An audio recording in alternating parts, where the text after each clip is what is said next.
স্বাস্থ্য সংবাদ পডকাস্টে আপনারা দেখছেন বহু প্রসিদ্ধ মেডিকেল প্র্যাকটিশনারদের সাথে সাক্ষাৎকার। থাকছে ডায়াবেটিস, কিডনির সমস্যা, ক্যান্সার এবং ছোট বড় নানা শারীরিক সমস্যার প্রতিকারের আলোচনা। নমস্কার, স্বাস্থ্য সংবাদ পডকাস্টে আপনাদের সাথে। আজকে আমরা কথা বলবো ওভারিয়ান ক্যান্সার নিয়ে।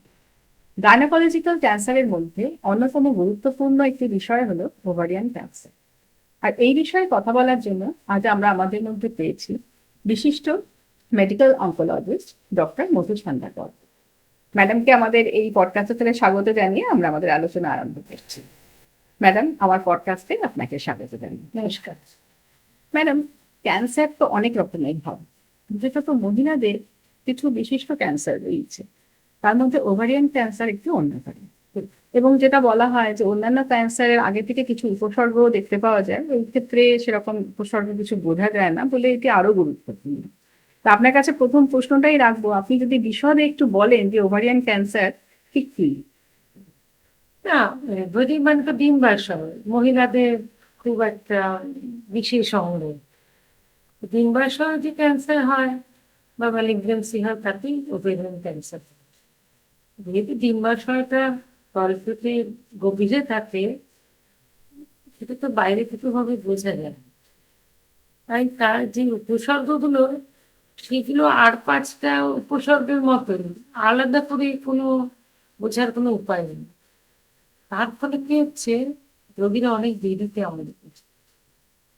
যেমন ধরো, হজম হচ্ছে না, তলপেটে চিনচিন হয়, খেলে একটু বাড়ি আর খেতে ইচ্ছে করছে না, এগুলো তো খুবই একটা মামুলি উপসর্গ। মানুষ সবাই, বিশেষত পশ্চিমবঙ্গে সবাই তো একটু গ্যাসের ট্যাবলেট খেলে নেয়। ভালো এটা গ্যাসের জন্য হচ্ছে, ডাক্তার কাছে গেলে তিনি ভাবেন হয়তো এটার অম্বলের উপসর্গ। তাই সেই চিকিৎসা করতে করতে করতে জিনিসটা অনেকটা যখন বাড়াবাড়ি হয়ে যায়, তখন আমাদের কাছে তখন কিছুতেই কোনো ওষুধেই আর প্রশমিত হচ্ছে না উপসর্গগুলো। সেই অবস্থাতে বেশিরভাগ আমরা মেরে দিতে পারি। আচ্ছা, তার মানে ম্যাম আপনার কাছে যখন একজন পেশেন্ট আসছে তখন আপনি তাহলে তার মধ্যে মানে বিশেষ কি সিমটমস দেখেন যেটা দেখলে আপনার মনে হয় যে ওভারিয়ান ক্যান্সার হতে পারে, সেইভাবে হ্যাঁ, ডায়াগনোসিস দরকার? যে উপসর্গগুলো বললাম, হ্যাঁ। সেগুলোর সাথে যখন পেটে একটু জল জমে যাচ্ছে, আচ্ছা। জল জমে যাওয়াটা খুব মানে বিপদের সময়। বা যিনি রজস্বলা, তার যখন তখন রক্তপাত হচ্ছে মেরুদণ্ডে, হুম। বা যার রজে নিবৃত্তি হয়ে গেছিল তার হঠাৎ আবার মেরুদণ্ডে রক্তপাত হচ্ছে। এই সমস্ত হচ্ছে ডেঞ্জার সিগন্যালস। তখন আমরা ডিম্বাশয় ক্যান্সারের কথা ভাবি এবং সেভাবেই তাকে পরীক্ষা নিই। আচ্ছা, আর কি কি পরীক্ষার দ্বারা তাহলে বোঝা যায় বা কনফার্ম হওয়া যায় না? হ্যাঁ, সবচেয়ে দরকারি পরীক্ষা তো অবশ্যই একটা স্ক্যান করা। কেউ কেউ সিটি স্ক্যান বলে, যদি টাকা পয়সার অসুবিধা থাকতে পারে সেখানে হয়তো এরকম পরিকাঠামো নেই, তাহলে হয়তো আল্ট্রাসাউন্ড দেখতে হতে পারে, আল্ট্রাসোনোগ্রাফি। আর যদি আরো সঠিকভাবে আমরা ভাবি যে একে বায়োপসি করবো বা কোনোভাবে কনফার্ম করবো যে আমার সন্দেহটা অমূলক নয়, তাহলে হয়তো পেট সিটি স্ক্যানও করতে হবে। এগুলো হচ্ছে যাকে বলে রেডিওলজিক্যাল অ্যাসেসমেন্ট। এছাড়া কিছু টিউমার মার্কার আছে, খুবই পপুলার হচ্ছে তার মধ্যে CA-125, সবাই প্রায় করেই আসে আজকাল। CA-125 করে এলো, তো এগুলোও আমরা করি। আর পেটে জল থাকে, তো সেই জলে একটা পরীক্ষাও করে নিই আমি। আচ্ছা। জলে যদি কোনো ক্যান্সারের সেল পাওয়া যায়, তাহলে আমরা তাকে দিয়ে ওদের ক্যান্সারকে কনফার্ম করার চেষ্টা করি। আচ্ছা। এগুলোই মোটামুটি প্রাথমিক পরীক্ষা নিই। প্রাথমিক পরীক্ষা নিয়ে। আসলে আমার তাদের হওয়ার চান্সটা বেশি থাকে এগুলো। হ্যাঁ, তো কয়েক বছর যাবত আমরা দেখতে পাচ্ছি ভারতবর্ষে মহিলাদের মধ্যে ওভেরিয়ান ক্যান্সারের প্রাদুর্ভাব বাড়ছে, পশ্চিমবঙ্গেও বাড়ছে, স্তনের ক্যান্সারও বাড়ছে। অর্থাৎ মেনলি ক্যান্সারের একটা ইনসিডেন্স, প্রেভালেন্স, একটা প্রাদুর্ভাব বলি, সেটা কিন্তু বাড়ছে। এটা পরিসংখ্যানই বলে দিচ্ছে। এখন কাদের এটা বেশি হওয়ার সম্ভাবনা, কিছু কিছু জায়গায় আমরা ধরতে পেরেছি, আর কিছু কিছু জায়গায় আমরা ধরতে পারিনি। যেমন যারা অনেক দেরিতে সন্তান ধারণ করেছেন, 35-এর পরে, বা যারা সন্তান ধারণ করতেই পারেন, সেই মহিলারা এই রিস্ক আছে। যারা খুব অল্প বয়সে রজস্বলা হয়েছে আর অনেক বেশি বয়সে রন্ধ্রে মৃত্যু হয়েছে, অর্থাৎ অনেকদিন ধরে ইস্ট্রোজেনের যে হরমোন তার প্রভাব তার শরীরে আছে, এইসব মহিলাদের রিস্কটা বেশি।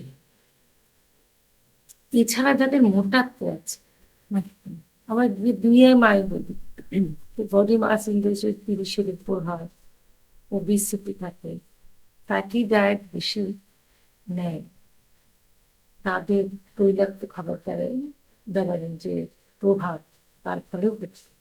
আরেকটা খুব দরকারি জিনিস মানুষকে জানতে হবে, আগেকার দিনে খুব হরমোন রিপ্লেসমেন্ট থেরাপি দিত, যে রজনীতি হয়েছে, ভেতর শরীরে আনচান করছে, হাড়গোড়গুলো ভঙ্গুর হয়ে আসছে, কিন্তু হরমোন দেওয়া হতো।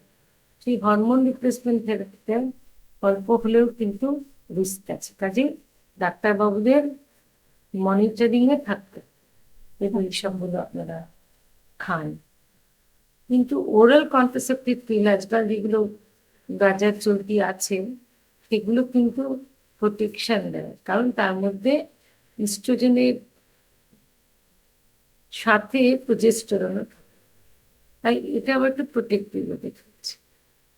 এছাড়া যার পরিবারে ধরুন এরকম ক্যান্সারের প্রভাব ছিল, মায়ের, বোনের, মাসি, স্তনের ক্যান্সার হতে পারে, ডিম্বাশয়ের ক্যান্সার হতে পারে, কোলনের ক্যান্সার হতে পারে, সেই সমস্ত ইতিহাস যাদের আছে তারাও কিন্তু এই রিস্কে আচ্ছন্ন হতে পারে। আচ্ছা, কাজে এগুলো নিয়ে আমরা সতর্ক থাকবো। আর সবশেষে বলি, একটি বিশেষ জিন আছে, তার নাম হচ্ছে ব্রাকা জিন। সেই জিন যদি বংশগত থাকে, তাহলে তাদের স্তনে ডিম্বাশয় ক্যান্সারের প্রাদুর্ভাব অনেক বেশি। আচ্ছা, এগুলো মোটামুটি সতর্কীকরণ থাকা উচিত, এবং ডাক্তারবাবুকে এই ইতিহাসটা বলতে হবে। আচ্ছা, মানে বাড়িতে যদি এরকম কারণ রোগীকে বলতে হবে। মায়ের বা ঠাকুমা, দিদি, মানে দিদিমা স্পেশালি মায়ের দিক থেকে হলে, তাহলে ডাক্তারবাবুর কাছে জানাবে। গেলে একটু জানিয়ে দেওয়া উচিত। আর ধরুন ম্যাডাম, যার ধরুন এরকম বংশের কারোর এরকম রয়েছে, মানে ছিল আর কি, এরকম ধরনের ক্যান্সার কারোর ছিল, তাহলে সেই ক্ষেত্রে তার তো আগে থেকেই সচেতন হওয়া উচিত, এবং আপনি বললেন অবশ্যই screening এর। সচেতন হতে হবে, ডাক্তারবাবুকে জানাতে হবে, এবং ডাক্তারবাবু একটা প্রোটোকল বানিয়ে দেবে, গাইডলাইন, যাতে সে রেগুলারলি নিয়মিত আসে এবং তার সমস্ত যে পরীক্ষা নিরীক্ষা সেগুলো সঠিকভাবে করতে হবে। কাজেই আপনাকে একটু, যেটা আমরা বলি, অ্যাওয়ারনেস থাকতে হবে এবং সার্ভিলেন্স থাকতে হবে। একদম।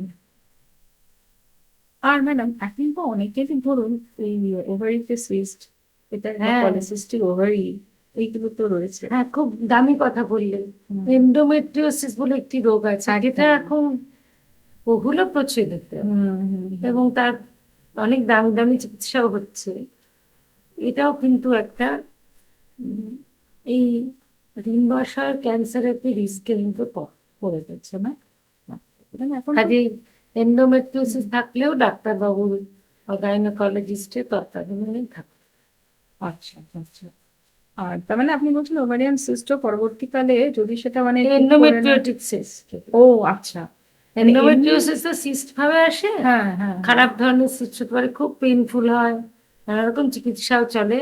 এই ধরনের সিস্ট থাকলে কিন্তু ডাক্তারবাবুর সাথে পরামর্শ করে থাকতে হবে, এবং মনে রাখতে হবে যে ডিম্বাশয়ের ক্যান্সার কিন্তু একটা, এন্ডোমেট্রিওসিস একটা রিস্ক। আচ্ছা, আচ্ছা। তাহলে ম্যাম ধরুন কারোর যদি এই এন্ডোমেট্রিওসিস থাকে, তাহলে তার মানে প্রথমে তো তিনি একজন ডাক্তারের কাছে যাচ্ছেন ট্রিটমেন্ট। সাধারণত তারা ওই ইনফার্টিলিটির জন্য তো যায়। হ্যাঁ, ইনফার্টিলিটি তো আমি বললাম যে ডিম্বাশয় ক্যান্সার একটা রিস্ক, যদি সন্তান ধারণ করতে না পারে। সন্তান ধারণ করলে এই যে ইস্ট্রোজেন হরমোন সেটা প্রশমিত হয়ে যায়। হুম, যার সারা জীবন ইস্ট্রোজেন হরমোন প্রশমিত হলো না, সন্তান ধারণ করতে পারলো না, তার এটা রিস্ক থাকে স্তনের ক্যান্সার ও ওভারিয়ান ক্যান্সার।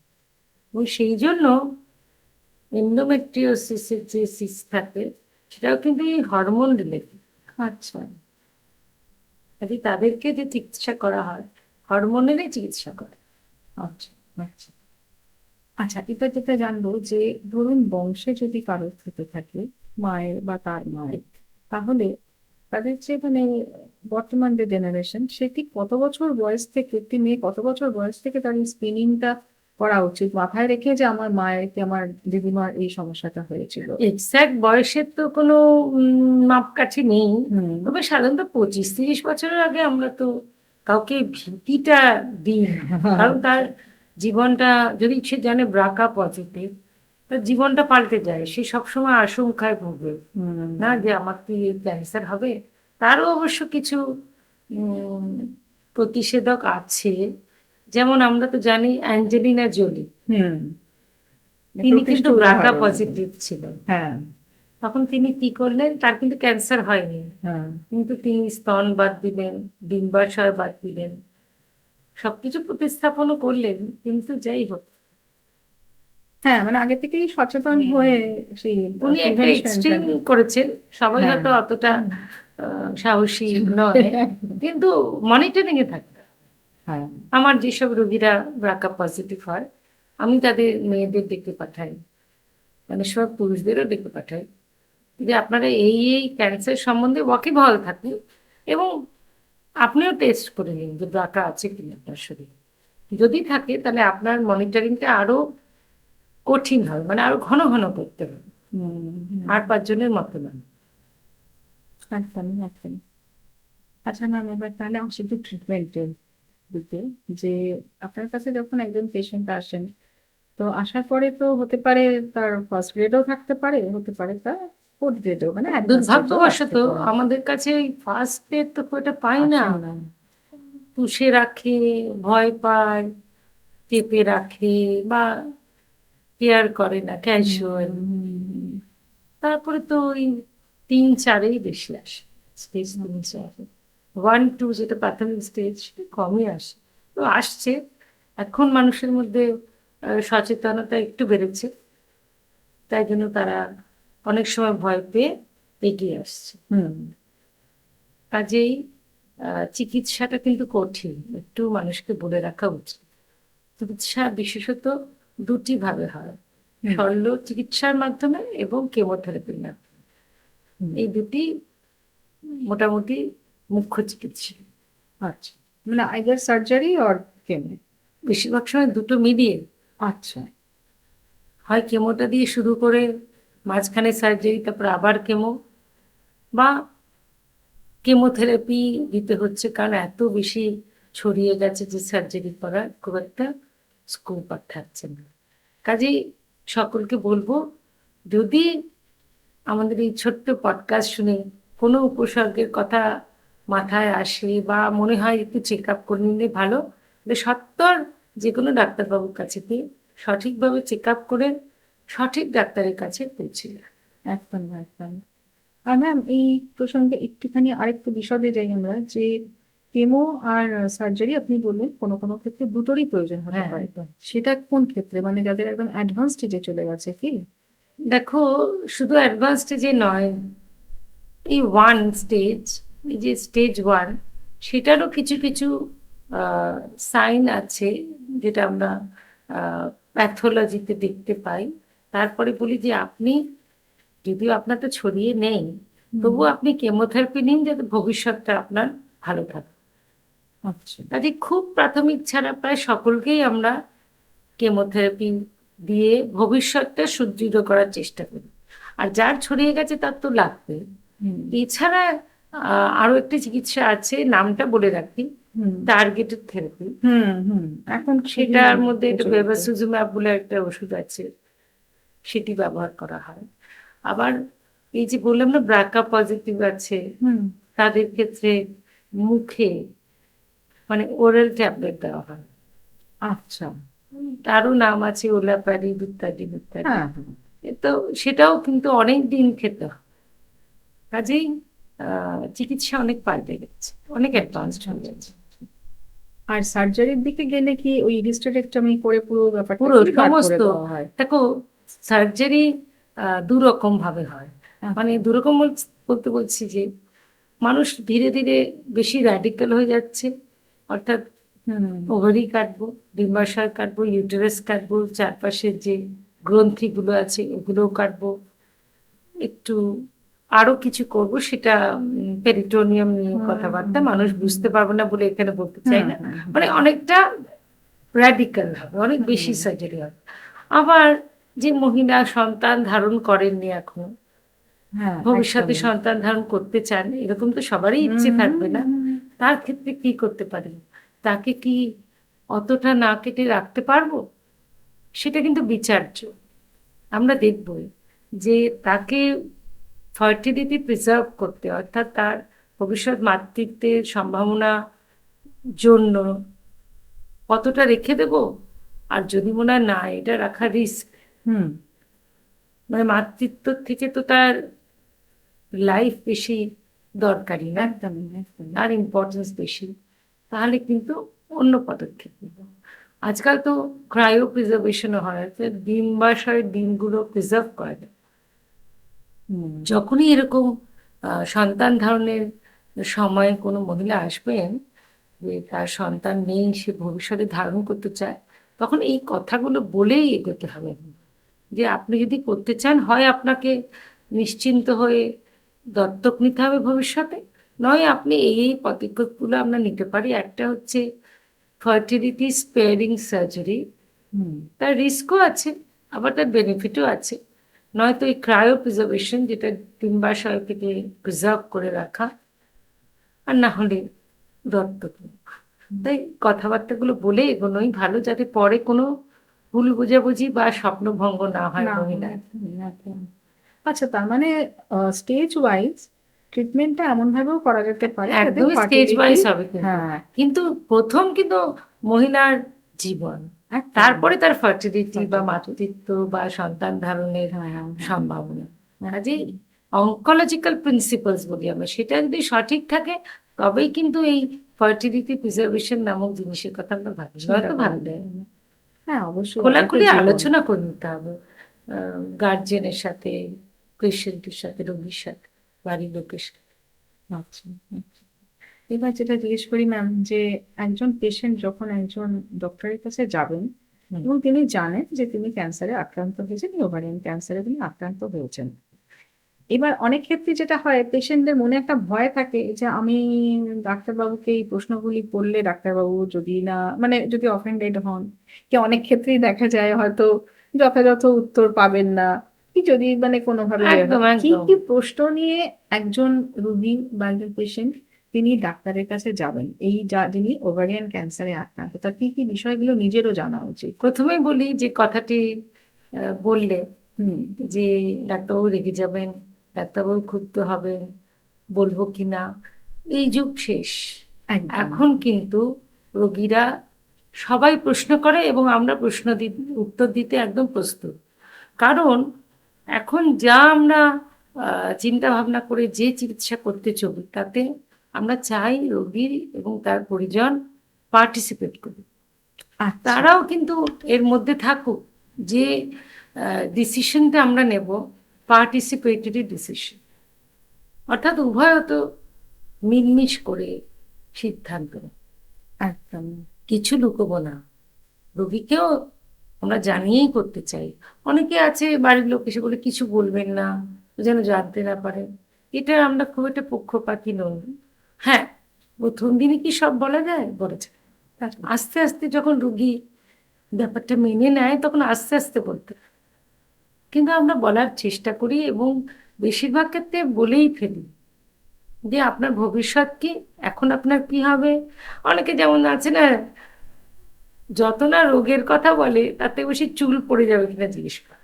কেমোথেরাপি। হ্যাঁ, মেয়েদের তো এটা একটা খুবই এটা খুবই গুরুত্বপূর্ণ হ্যাঁ, দিক না। আমারও হলে আমিও হয়তো বলি, সে তো কিন্তু যাই হোক তারা তখন ওটাতেই বেশি গুরুত্ব দেয়।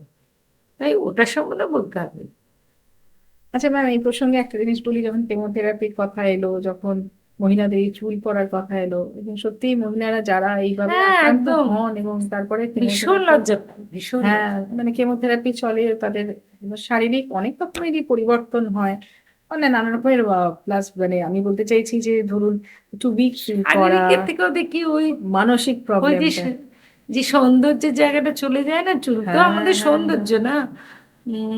চুল একটা মেয়ে একটা দেহ সৌষ্ঠবের একদম সৌন্দর্যের একদম লক্ষণ।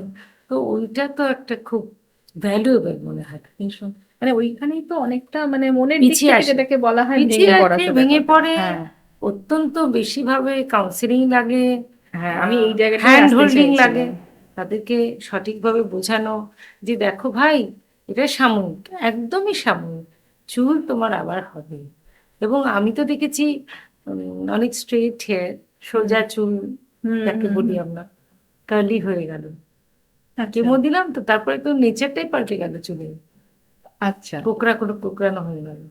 আবার অনেক কোকড়ানো চুল অসম্ভবে স্ট্রেট হয়ে গেল। আচ্ছা, কাজেই এটা বলা খুব কঠিন, কিন্তু চুল আবার হবেই। চুলটা আবার হবে। আর আমার যেটা প্রশ্ন ম্যাম এই ক্ষেত্রে, যে ধরুন এই ধরনের মানসিক যে মানে মানসিক ভাবে যে ভেঙে পড়ে এইভাবে, মানে এদের কিরম ভাবে এই পেশেন্টদের তাদের বাড়ির লোকেরা হ্যান্ডেল হ্যাঁ, করবেন, এটাই তো বলছি, বা পরিজনদের বিশাল পরিবারের কি ভূমিকা? বিশাল ভূমিকা। হ্যাঁ সেটাই জিজ্ঞেস করতে ধরো চাইছি। একজন মহিলা, তার স্বামী, পরিবার, সন্তান, তারা যদি সাপোর্টিভ হয় না, কেউ কিছু করতে পারে না, তারা জয় করবেই। এই রোগের, এই চিকিৎসার যে কষ্ট, সেই যে ফেজটা চলে, সে অম্লান বদনে কিন্তু সে এটা করে নেবে। কিন্তু যার বাড়িতে সাপোর্ট নেই, যার ধরো ইনলস, শ্বশুর শাশুড়ি খুব ঝামেলা করছে, কোঅপারেটিভ নয়, তার তো যুদ্ধটা শুধুমাত্র শারীরিক বা চিকিৎসার নয়, সামাজিক হয়ে গেল। সামাজিক দুর্দান্ত ভাবে তাহলে মানসিক। তুমি কত দিকে তোমার ফ্রন্টিয়ার্স অফ অ্যাটাক হচ্ছে, বুঝতে পারছো? যে এটা লড়াইটা অনেক কঠিন হয়ে যায়। কিন্তু যদি পরিবার পরিজন হাসি মুখে তোমার পাশে থাকে, তোমার লড়াইটা তো অনেক সহজ। একদম। আর যদি তুমি ভালো বিচক্ষণ ডাক্তারের পরামর্শ পাও, আমার তো মনে হয় সকলেরই এগিয়ে এসে চিকিৎসা করা উচিত। একদম, এই সুচিকিৎসা এবং তার সঙ্গে পারিবারিক মানে পরিবারের সাপোর্ট, এই দুটো হ্যাঁ, একসঙ্গে কারণ যদি দেখো থাকে। একটা অল্প বয়সী মহিলা যার বাচ্চা কাচ্চা আছে, সে যখন তাকে বলে না, আমরা বলি যে চিকিৎসা করো, চিকিৎসা কি, তা তো কি চিকিৎসা বলে জিজ্ঞেস করবে, তো প্রশ্ন নিয়ে আসা উচিত। একদম। তো যদি বললাম যে তুমি অপারেশন করতে হবে, কেমোথেরাপি নিতে হবে, প্রথমে বলবে কতদিন অপারেশন করলে, কতদিন শুয়ে থাকবো, কেমোথেরাপি কতদিন চলবে, কেন বলে বলো তো? কারণ সেইভাবে আমার বাড়িতে রান্নাটা কে করবে, আমার একদম। ছেলে মেয়েকে টিফিনটা কে দেবে, তার কিন্তু নিজের কথা মনেই হয় না, ওই পরিবারের কথাই মনে হয়। একদম তাই ওই লড়াইটা তো সামাজিক একটা বিরাট বোঝা বহন করে। একদম। ম্যাডাম, আলোচনার প্রায় আমরা একদমই শেষের দিকে। এবার আপনাকে জাস্ট বলবো যেটা, যে এক কথায় বা অল্প কথায় দর্শকদের একটু বলুন যে ওভারঅল সচেতনতাটা কিরকম দরকার, বা কিরম মানে কি সচেতনতার প্রয়োজন, যাতে। আমি যেগুলো বললাম না, হুম উপসর্গ, হুম সেগুলো তো খুব মামুলি উপসর্গ। যদি সেগুলো চলতেই থাকে তাহলে একটু সচেতন হও। হুম, কারণ মামুলি অসুখ নয়, তাহলে গ্যাস অম্বলের অসুখ নয়, অন্য কিছু হতে পারে। তো চিকিৎসাতে যখন সারছে না, তখন অন্যভাবে চিন্তা করে ডাক্তারবাবুকে দেখাতে হবে। হুম, 2 নম্বর, শুধু উপসর্গ নয়, ইতিহাসটাও একটু মনে রাখবে, যেগুলো বললাম রিস্ক ফ্যাক্টর, হুম, ওগুলো যদি থাকে, ওগুলো নিয়েও চিন্তা ভাবনা করে ডাক্তারের কাছে পৌঁছে যাওয়া। আর সবশেষে বলবো, ভয় পেও না বন্ধু, এগিয়ে এসো লড়াইয়ে। ডাক্তার, সমাজ, পরিবার পরিজন সবাই আছে, একা ক্যান্সারের যুদ্ধ কেউ করেনি, সবাই মিলেই করে। খুব ভালো বললেন ম্যাম। মানে আজকে আমাদের এই পডকাস্টে এই যে বিষয়টি নিয়ে আমরা আলোচনা করলাম, এটা আপনাকে পেলাম, মানে শুধু যে মেডিকেল কিছু টিপস পেলাম কিছু তাই নয়, আপনার কাছ থেকে জানতে পারলাম যে একজন মানুষ হিসেবে একজন মানুষের পাশে থাকাটা কিভাবে দরকার এবং কিভাবে থাকা উচিত সেটাও ক্যান্সার আমাদের হলে এই তো আলোচনায় সবাইকে উঠে এলো। একসাথে থাকতে থাকতেই হবে, হ্যাঁ একদম। অনেক ধন্যবাদ ম্যাম আজকে আমার এই পডকাস্টে আসার জন্য। নমস্কার। আমরা সত্যিই সমৃদ্ধ হলাম। আর বন্ধুরা, আপনারাও শুনলেন ম্যাম কি উপদেশ দিলেন। সুতরাং কোনো উপসর্গ দেখলে ভয় পাবেন না, ইমিডিয়েটলি একজন ডক্টরের কাছে যান, তিনি আপনাকে সঠিক পথ দেখিয়ে দেবেন এবং আপনি দ্রুত সুস্থ হয়ে উঠবেন। আর এই প্রসঙ্গে বলি ম্যাম আরেকটা কথা, যে আমাদের এই আলোচনা শুনে যদি আমাদের দর্শক বন্ধুদের কারোর মনে হয় আপনার সঙ্গে যোগাযোগ করবেন, তিনি কিভাবে করবেন একটু আপনি যদি বলে দেন। আমার যিনি আছেন, আমার সাথে কাজ করেন, হুম। এমন একজনের নাম্বার আমি দিয়ে দেবো। হ্যাঁ। তার সাথে কথা বলে যদি তার মনে হয় যে আমাকে দেখিয়ে রোগীর লাভ আছে, তাহলে অবশ্যই ডেকে পাঠাবে। এবং যদি ওভার দ্য ফোন কোনো পরামর্শ চায়, তাহলেও একটা দিশা দেখা। আচ্ছা, আর ম্যাম আপনি কোন হসপিটালের সঙ্গে আমি যুক্ত পিএলএস আছেন এ একটু আছি, বলে দিন। PLS hospital. Okay. এখন বড় ক্যান্সার সেন্টার হয়েছে। টাকা পয়সার কথা ভাববেন না, কোনো না কোনো উপায় হবেই। অন্তত এসে রোগটা নির্ণয় করুন, তারপরে তো কি পদক্ষেপ নেবেন সেটা তো অবশ্যই আপনাদের। হ্যাঁ হ্যাঁ একদম রোগ নির্ণয় দেরি করবেন না। একদম। সুতরাং বন্ধুরা, আপনারা শুনলেন। আর আজকের আমাদের এই পডকাস্টটি যদি আপনাদের ভালো লেগে থাকে, লাইক করবেন, শেয়ার করবেন, কমেন্ট করবেন। আপনাদের কমেন্ট কিন্তু আমাদের কাছে খুব মূল্যবান। ভালো লাগলেও বলবেন, খারাপ লাগলেও বলবেন, কোনো ব্যাপার না। আর চ্যানেলটিকে অবশ্যই সাবস্ক্রাইব করবেন। তাহলে দেখা হচ্ছে আমাদের আগামী পর্বে। আজকে নমস্কার।